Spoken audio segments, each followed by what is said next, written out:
किसकी बेटी जाकर पीआईए के सारे हिसाबात 3 दिन कराची में रहकर कौन उसकी बैलेंस शीट देखकर आई है? मेरे इल्म में है। ये जहाज क्यों नहीं खरीदे जा रहे? नजर सिर्फ रूजवेल्ट होटल जो मैनहट्टन स्ट्रीट पे न्यूयॉर्क के अंदर है, पीआईए पे नजर नहीं है, नजर उस होटल पे है। उसके 1052 कमरे हैं जिसमें 52 प्रेसिडेंशियल सूट्स हैं। जब न्यूयॉर्क में यूएनओ के इजलास में सदर और वजीर आजम आते हैं उस होटल में रहते हैं, 52 रह सकते हैं। ये स्क्राइब होटल जो शांजेलिजे स्ट्रीट पे है, 625 कमरे हैं उसके, ये उसको खरीदने की बात कर रहे हैं। ये लेस्को को, फेस्को को जो मुनाफा देने वाली कंपनियां हैं उन पे नजर है, उनका भी पता है ये किस किस को दे रहे हैं। इन्होंने वो उसको प्राइवेटाइजेशन का मिनिस्टर बनाया है जो मियां साहब का सबका प्रिंसिपल सेक्रेटरी था, फवाद हसन फवाद। क्यों बनाया है, किस लिए बनाया है? और पंजाब में भी वही पॉलिसियां लेकर आ रहे। आपको पता ही है इन्होंने सबसे पहले ये फार्मूला बैंकों में इस्तेमाल किया था, वहां की पेंशन खत्म की थी, लीव एनकैशमेंट खत्म की थी और उसके बाद बेचे थे। एक एक का पता है। सबसे पहले इन्होंने 26 करोड़ में, सिर्फ 26 करोड़ में एमसीबी को बेचा था मियां मंशा को। आज मियां मंशा की एक अंपायर बन गई है। वो 26 करोड़ की सिर्फ एक बिल्डिंग थी जो माल वाली बिल्डिंग है। कराची वाली उस वक्त भी 5 अरब की बिल्डिंग थी। आपने ये सारे, और इसके बाद ये स्कूल बेचना चाहते हैं, जो स्कूल बड़े बड़ी जहां पे बिल्डिंग्स हैं, जहां पे कीमती बिल्डिंग है, जो अरबों की प्रॉपर्टी है, उनको अपने लोगों के हाथों, ये अपने लोगों को देना चाहते हैं। लेकिन एक बात, ये कोई कभी पीड़ा कहते हैं, आपको याद होगा हमने उस वक्त सारे जालमाना कवानीन खत्म किए थे। खुर्शीद शाह साहब मिनिस्टर लेबर थे, मैं इंचार्ज था मिनिस्टर लेबर का। मैं आज शाह साहब की बात जरूर कहना चाहता हूं। उन्होंने एक बात कही थी कि आप जो कानून लेबर के नुमाइंदों के साथ तय करके ले आएंगे हम उस पर दस्तखत करेंगे। लेकिन आज अगर आप लोग इकट्ठे रहे, आपका इत्तेहाद रहा, आपके असासा को गिरफ्तार किया गया है। ये गिरफ्तारियां होती रहती है, ये पीड़ा की धमकी देते हैं। लेकिन अगर आप पक्के और पीड़े रहे, अपनी जगह पे तगड़े और मजबूत रहे, तो ये कोई पीड़ा शीड़ा नहीं है। इस हुकूमत को ये हक ही नहीं है, इस हुकूमत को हक ही नहीं है, इस हुकूमत का इख्तियार ही नहीं है कि कोई पॉलिसी में बुनियादी तब्दीली कर सके। तुम निगरान हो, तुम दीवार पे लगे हुए कागजी फूल हो, तुम्हारा कोई हक नहीं है। ये हक सिर्फ है पार्लियामेंट को। लेकिन पार्लियामेंट भी, अगर तुम ये कहते हो ये तालीम कोई कारोबार नहीं है, सेहत कोई कारोबार नहीं है, ये जो तुम कहते हो रोज फला इदारा घाटे में है, खसारे में है, फला इदारा खसारे में है, मैं आज कसूर में खड़ा होकर ये कहता हूं, अगर खसारे की बात करते हो, खसारे की बात करते हो, वो इदारे बेचना चाहते हो, ये आर्गुमेंट तुम्हारे खिलाफ जाएगा। फिर जो जो इस मुल्क के इदारे खसारे में हैं उनको बेच दो, फिर सभी पे एक जैसा आर्गुमेंट लागू कर दो। फिर कौन कोई खसारे में सैकड़ों हजारों अरब रुपया लेकर फिर खसारे में बैठा है?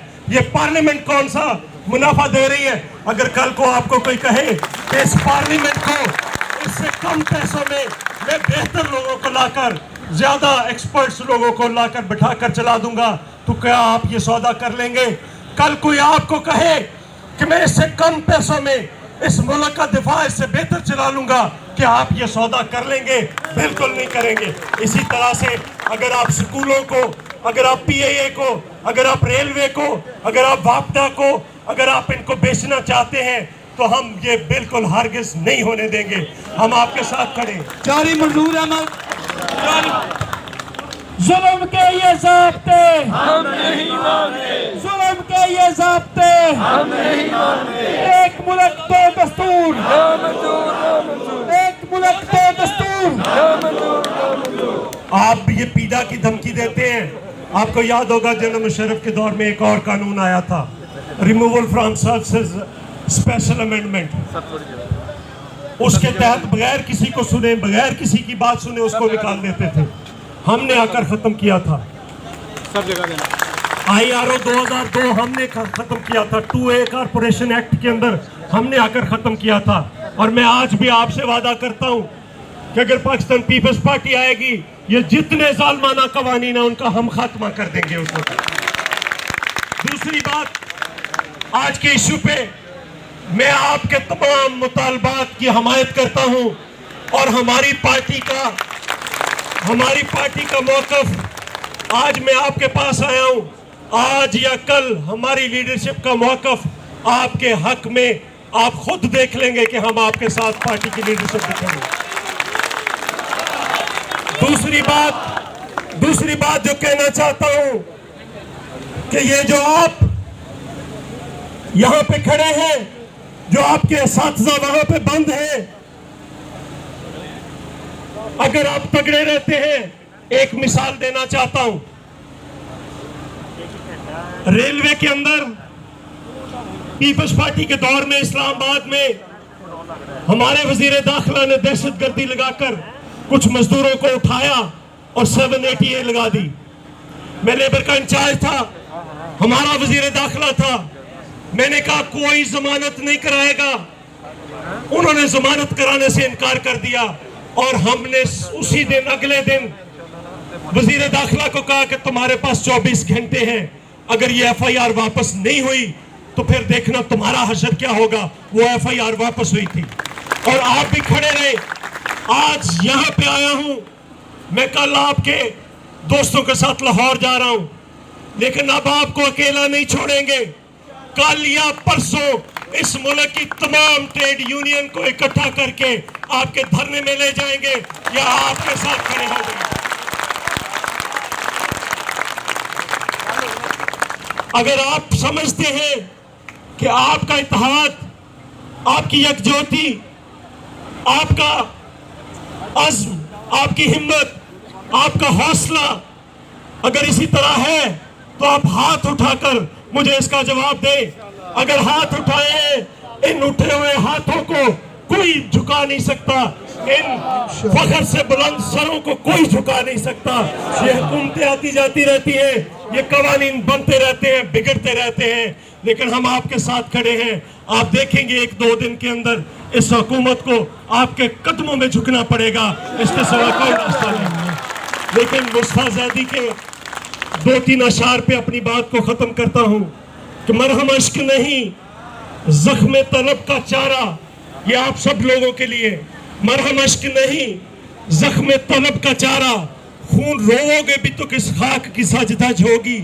कांपते हाथों से टूटी हुई बुनियादों पर जो भी दीवार उठाओगे वही कज होगी। कोई पत्थर हो के नगमा, कोई पैकर हो के रंग, जो भी तस्वीर बनाओगे अपाज होगी। आप लोग अगर अज़्म हिम्मत के साथ खड़े रहे तो ये हुकूमत तो बेचारी का कोई आगा पीछे ही नहीं है, तो ये क्या आपका बिगाड़ सकती है। मैं सलाम पेश करता हूँ उन दोस्तों को भी जिन्होंने गिरफ्तारी दी है, उनकी अज़्म को, उनकी हिम्मत को, उनके हौसले को सलाम है। और मैं उनसे कहना चाहता हूँ कि आप बिल्कुल न घबराएं, आपकी कुर्बानियां रंग लाएंगी और ये बताना पड़ेगा। मैं आज हाई कोर्ट बार के प्रेसिडेंट से भी बात करूंगा कि हाई कोर्ट बार का प्रेसिडेंट आपके लिए पेश हो, हाई कोर्ट बार के सारे ओहदेदारान आपकी पिटीशन में भी पेश हो। क्योंकि ये मसला किसी का इनफरादी मसला नहीं है, ये इज्तिमाई मसला है। और आखिर में सिर्फ मुनीर नियाजी के 2 अशार पे अपनी बात को खत्म करना चाहता हूँ कि कुछ उंज वीरावां औखियां सन, कुछ उंज वीरावां औखियां सन, कुछ गल विच गम दा तोक भी है, कुछ शहर दे लोग भी जालिम सन, कुछ सानू मरन दा शौक भी है।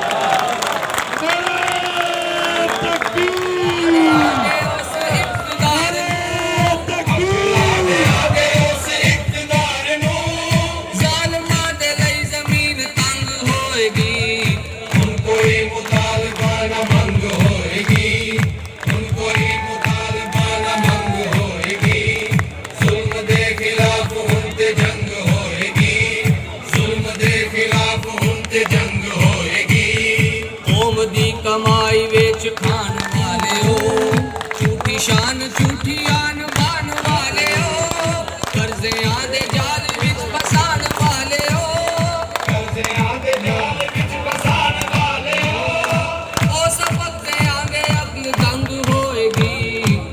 कोई मुतालबा न मंग होएगी, उन कोई मुतालबा न मंग होएगी, जुल्म दे खिलाफ उनते जंग होएगी, जुल्म दे खिलाफ उनते जंग होएगी, होएगा जरूर इंतसाब होएगा, सारी दुनिया का हिसाब होएगा, वरना फिर खूनी इनकलाब होएगा, वरना फिर खूनी इनकलाब होएगा,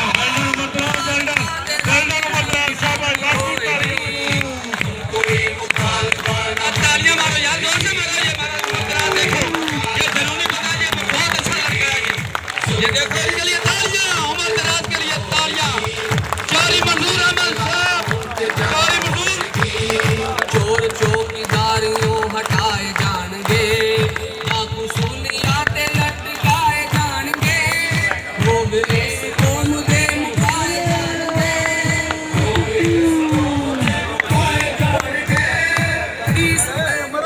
नारे का आवाज दें जरा जोर से, आपकी आवाज डीसी कम्प्लेक्स तक होनी चाहिए।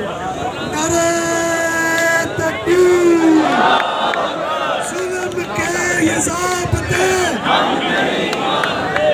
एक रियासत